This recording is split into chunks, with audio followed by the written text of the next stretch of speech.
মনে রাখতে হবে যুবক ভাই আমার,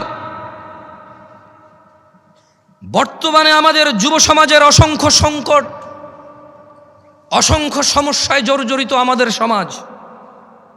এর মধ্যে নাম্বার 1 আর নাম্বার 2, কোনটা 1 নাম্বার কোনটা 2 নাম্বার এটা বলা কঠিন হয়ে যাবে। নেশা আর জেনা, জেনা 1 নাম্বার নাকি নেশা 1 নাম্বার এটা বলা কঠিন হয়ে যাবে, এমন ব্যাপক হারে হয়েছে। ছেলে জেনার সম্পর্ককে প্রেম বলে, ভালোবাসা বলে। ছেলে জেনার সম্পর্ক কন্টিনিউ করে কেন? বিয়ে করবে আশ্বস্ত হয়ে। সে জেনাকে হালাল মনে করে নিয়েছে, কারণ সে মনে করে ওই মেয়েকে সে বিয়ে করবে, এই জন্য তার জন্য এটা হালাল মনে করে সে। অথচ সে ভুলে যায় সে মারা যেতে পারে। সে ভুলে যায় ওই একই মেয়েকে বিয়ে করলেও বিয়ের আগের সম্পর্ক হারাম হারাম বলেই থাকবে লিপিবদ্ধ।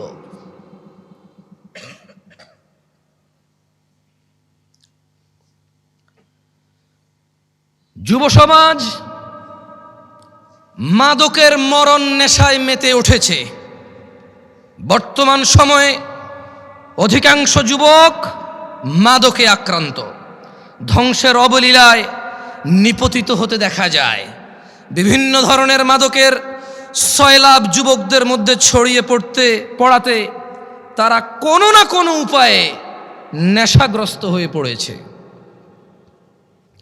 যারা নেশা করে তারা অধিকাংশই জানে নেশা কোনো রকম উপকারী বা ভালো কাজ নয়, এবং তা মানুষের জীবনাশক্তি বিনষ্টকারী।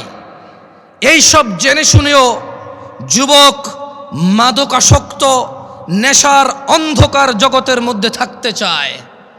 ও থাকতে চায় নেশায় বিভোর হয়ে, উদাসীনতায় মেতে থাকতে চায়, এটা জেনেও যে নেশা ওকে ধ্বংসের সর্ব উচ্চ পর্যায়ে নিয়ে যাবে, ধ্বংসের সর্বশেষ পর্যায়ে নিয়ে যাবে, এটা ও জানে, তারপরও সে মেতে থাকতে চায় নেশায়।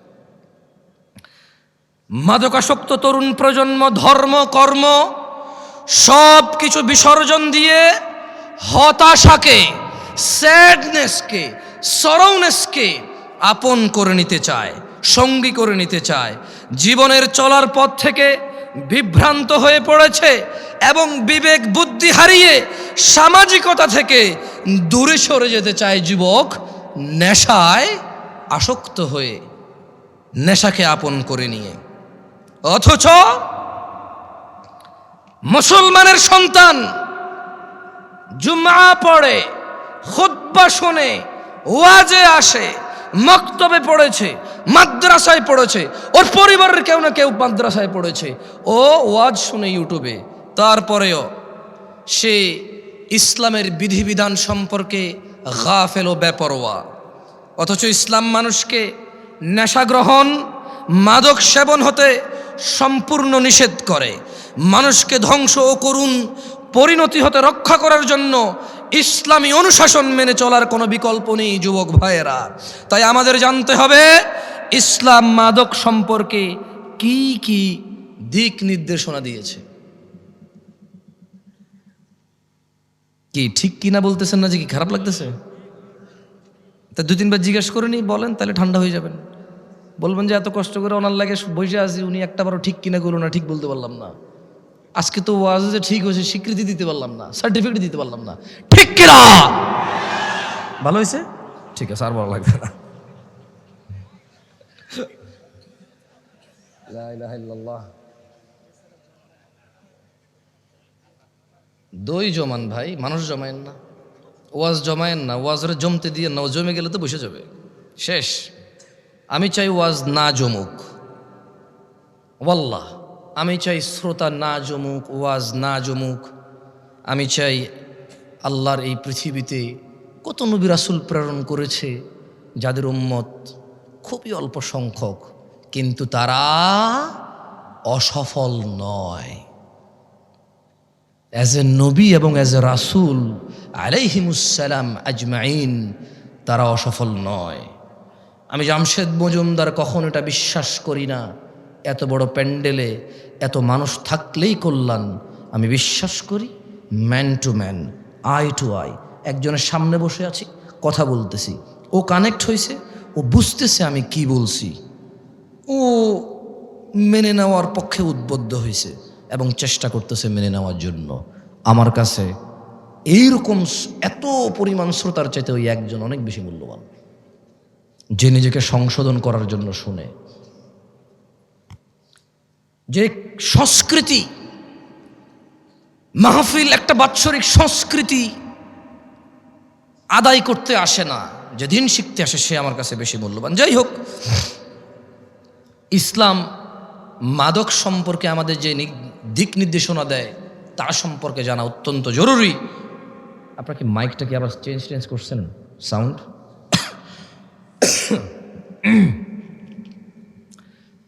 রাসূলুল্লাহ সাল্লাল্লাহু আলাইহি ওয়াসাল্লাম মাদক সম্পর্কে সতর্কবাণী উচ্চারণ করে বলেন, যে কোনো ধরনের নেশাজাত পানীয় হারাম।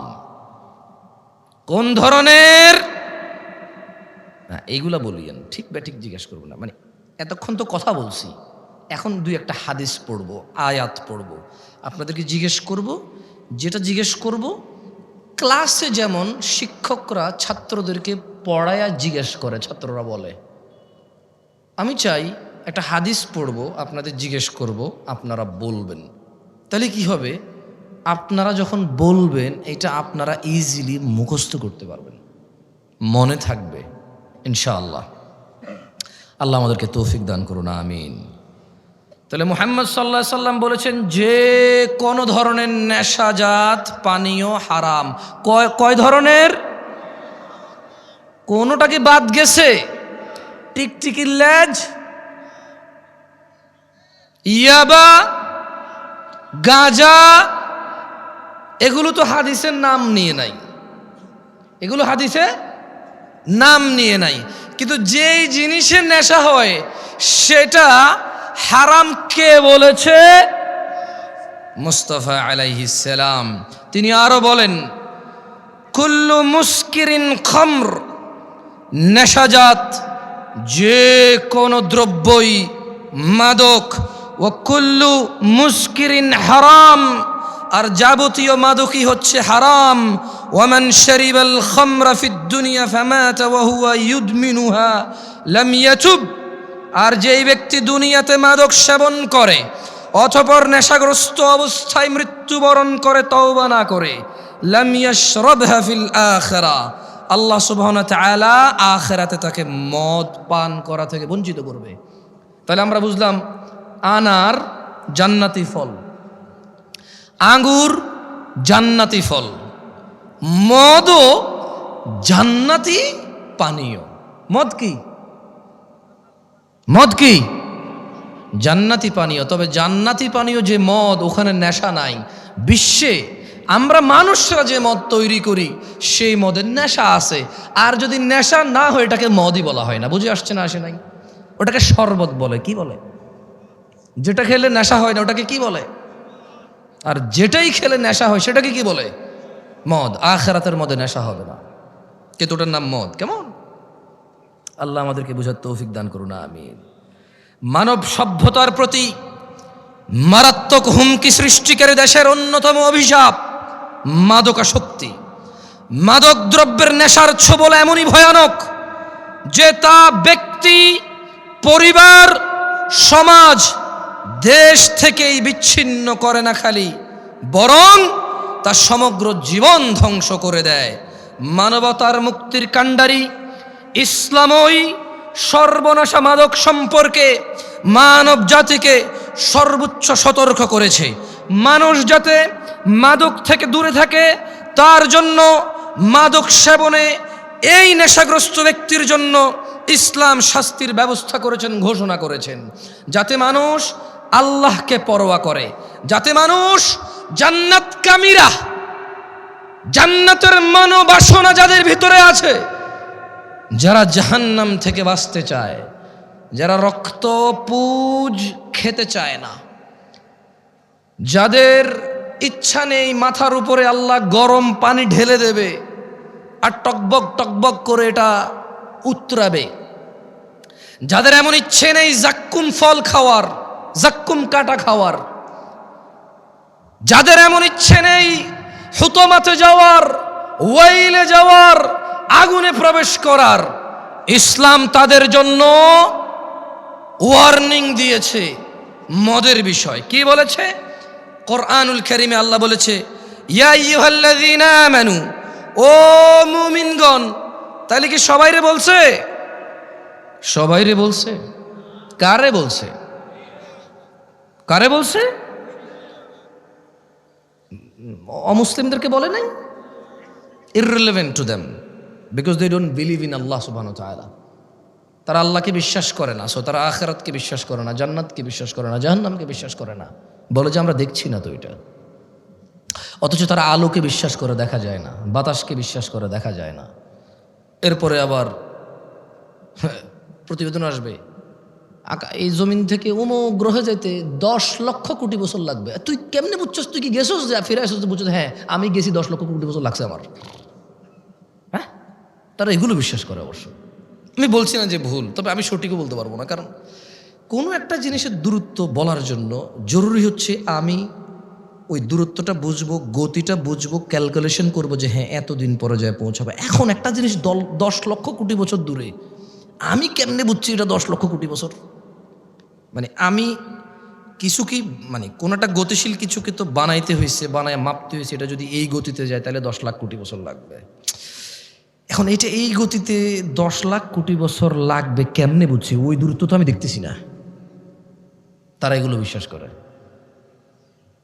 তারা জান্নাত জাহান্নাম বিশ্বাস করে না, বলে যে দেখছি না। অথচ ঘুমের মধ্যে মানুষ কান্না করে, কেন? সাপে কামড় দিছে। ঘুমের মধ্যে মানুষ ঘামায়া যায়, কেন? খাদে পড়ে যাচ্ছে। ঘুমের মধ্যে মানুষ হাউ মাউ করে চিল্লায়, কেন? ওর বাপ মারা গেছে, মা মারা গেছে। উঠে দেখে যে না, ও স্বপ্নে দেখেছে। ও ঘুমে কষ্ট পায়। ঘুমে কি পায়? কষ্ট পায়। সে জাহান্নামে যে আযাব আছে সে সেটা অনুভব করতে পারে না। বলে যে দেখি নাই। তাহলে আল্লাহ কাকে বলেছে? খেয়ে ফেলেছেন, চা নাস্তার ব্যবস্থা করেন, এরা তো ওয়াজ খেয়ে ফেলে।